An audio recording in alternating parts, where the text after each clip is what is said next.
ధ్వజారోహణ కార్యక్రమం అనేది హిందూ దేవాలయాల్లో జరిగే ముఖ్యమైన సాంప్రదాయం. ముఖ్యంగా బ్రహ్మోత్సవాలు, వార్షిక ఉత్సవాలు ప్రారంభమయ్యేటప్పుడు దీనిని నిర్వహిస్తారు. ఆలయ ప్రాంగణంలోని ధ్వజస్తంభంపైకి దేవుని చిహ్నం ఉన్న పతాకాన్ని ఎగరవేయడాన్నే ధ్వజారోహణం అంటారు.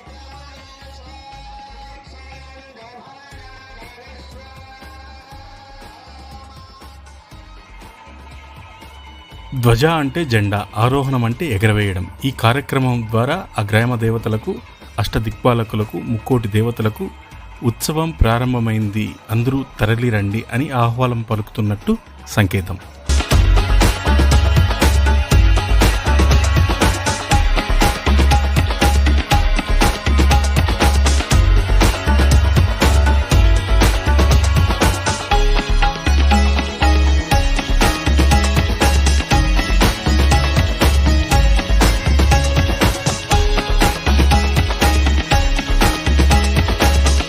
సాధారణంగా తెల్లటి నూలు వస్త్రంపై ఆలయ దేవానికి సంబంధించిన వాహనం లేదా చిహ్నాన్ని, ఉదాహరణకి విష్ణువు ఆలయాల్లో గరుత్మంతుడు, శివాలయాల్లో నంది చిత్రించి పతాకాన్ని సిద్ధం చేస్తారు.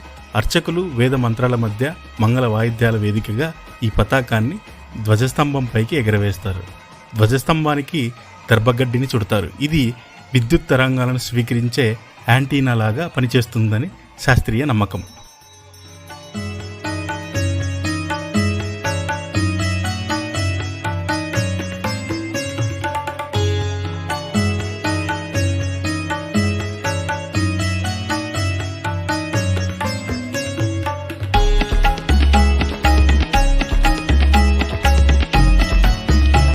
ఆధ్యాత్మిక ప్రాముఖ్యత. ఉత్సవానికి హాజరు కావాల్సిందిగా దేవతలను ఆహ్వానించడం, గ్రామంలోని భక్తులందరినీ ఉత్సవంలో భాగస్వాములను చేయడం, ఉత్సవం ఎలాంటి ఆటంకాలు లేకుండా విజయవంతంగా జరగాలని కోరుకోవడం, ధ్వజారోహణం జరిగిన తర్వాతే ఉత్సవాలు అధికారికంగా మొదలైనట్టు లెక్క.